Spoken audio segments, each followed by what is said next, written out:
A combination of anxiety and depression is the most common mental disorder in Britain, with 7.8% of people meeting criteria for diagnosis. In South East London, mental health issues such as depression affects approximately 1 in 4 young people. So how can young people access support for mental health issues? Hi, my name is Marita. I work at John Ruskin College and my job title is Wellbeing Officer. Depression is... I think it's a fancy word for saying that you're down in the dumps, to be honest.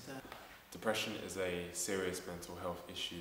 I think depression is when you're feeling a lot of self-doubt. So depression is a mood disorder, and depression and low mood are quite similar, but depression is quite clinical. Anxiety is actually like a normal physiological response to like fear and stressful situations, but anxiety can become detrimental when it becomes really severe and it impacts different areas of your life.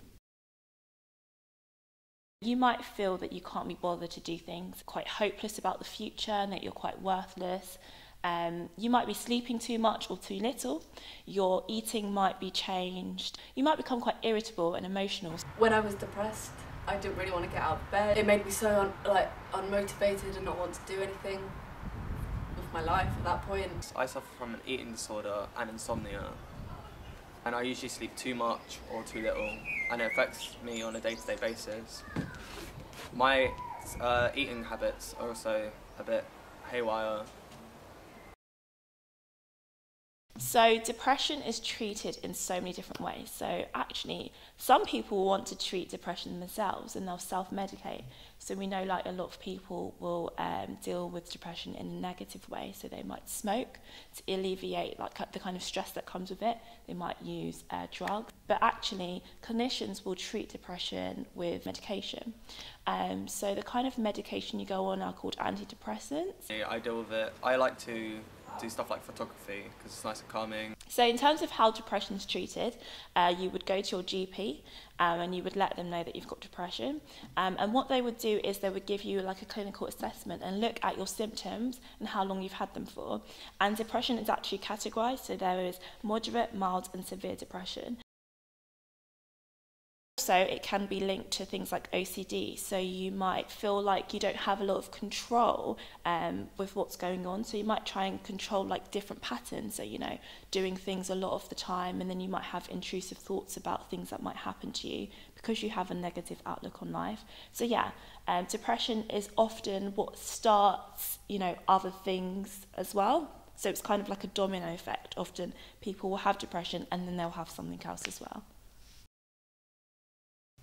So actually I think that it might be the reverse. Having an eating disorder might make you feel really low about yourself, low about your body. You compare yourself to other people sometimes. You restrict your food, and there's lots of different eating disorders, but that can make you feel quite low about yourself and actually cause depression.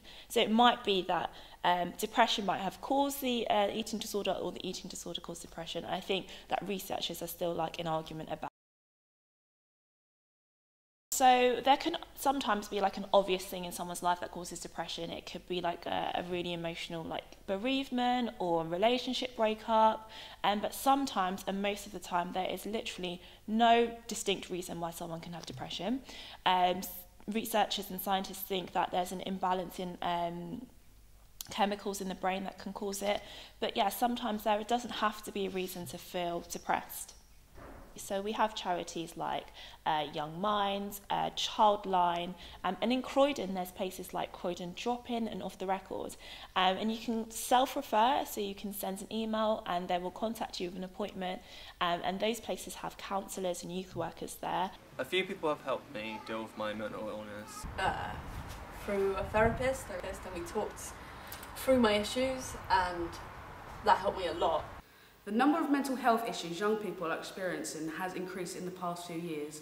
There are many places where young people can be supported, such as charities, counselling and seeing their GP. So is prevention better than cure? And do we need to make people more aware of the symptoms?